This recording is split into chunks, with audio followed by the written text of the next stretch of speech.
À 38 ans, il est le plus jeune préfet de France, l'incarnation parfaite de l'élite républicaine dans son uniforme immaculé. À 44 ans, il meurt dans un train vers l'Allemagne, le visage ravagé, muet sous la torture, devenu le visage anonyme de la résistance. Entre les deux, une descente aux enfers volontaire, un jeu de masques mortel pour sauver l'honneur d'une nation. Jean Moulin. Juin 1940, la France s'effondre dans un fracas de métal et de larmes, ses routes saturées par l'exode d'un peuple en déroute.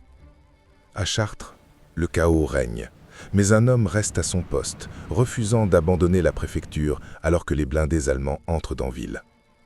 Les officiers nazis exigent qu'il signe un document déshonorant, accusant à tort des tirailleurs sénégalais de crimes imaginaires. Il refuse. Il ne signera pas. Alors il le frappe, encore et encore, jusqu'à ce que le sang tache son uniforme de préfet. Enfermé dans une cellule, craignant de céder sous la torture, il ramasse un éclat de verre au sol et tente de se trancher la gorge. Il survit, mais désormais une cicatrice barre son cou qu'il cachera pour toujours sous une écharpe devenue légendaire. Révoqué par le régime de Vichy, il comprend que la bataille ne fait que commencer et prend un nom de code, Joseph Mercier. Il traverse l'Europe en secret pour rejoindre Londres, le cœur battant de la France libre, où l'attend le général de Gaulle. La rencontre est électrique. De Gaulle voit en lui l'homme capable de l'impossible, unifier les mouvements de résistance éparpillés et rivaux.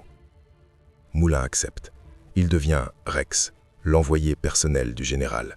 Sa mission, transformer une anarchie de courage en une armée de l'ombre. Il est parachuté en Provence, dans une nuit d'encre, seul, avec son émetteur radio et une capsule de cyanure. Le jour, il est galeriste d'art à Nice, vernissant des expositions, serrant des mains à un dandy insuspectable. La nuit, il parcourt les trains glacés, dort dans des gares, rencontre des chefs de réseau communistes, socialistes, nationalistes, qui se détestent. Il doit les convaincre que l'ennemi n'est pas l'autre français, mais l'occupant nazi. C'est un travail de titan, une diplomatie de couloir sous la menace constante de la Gestapo. 27 mai 1943, Paris, rue du Four. Le miracle a lieu. Il préside la première réunion du Conseil national de la résistance. Pour la première fois, la résistance parle d'une seule voix. L'armée secrète est née, mais l'étau se resserre. Klaus Barbie, le boucher de Lyon, traque Max, le chef suprême.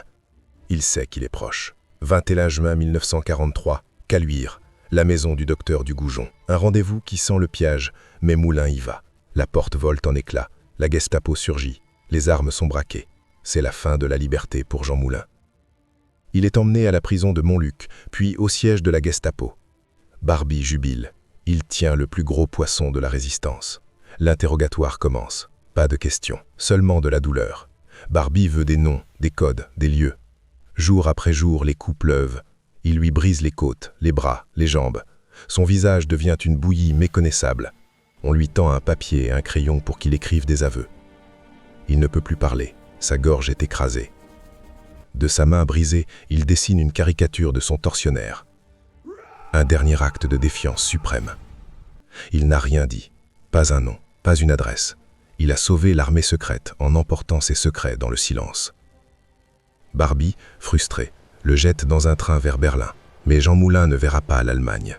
Il meurt le 8 juillet 1943, quelque part vers Metz. Son corps est incinéré comme un soldat inconnu. Mais l'histoire ne s'arrête pas là. 20 ans plus tard, ses cendres entrent au Panthéon. André Marlot prononce l'oration funèbre sous une pluie battante, la voix tremblante d'émotion. Entre ici, Jean Moulin. Ce n'est pas seulement un homme qu'on enterre, c'est le symbole de ceux qui ont dit non quand tout était perdu.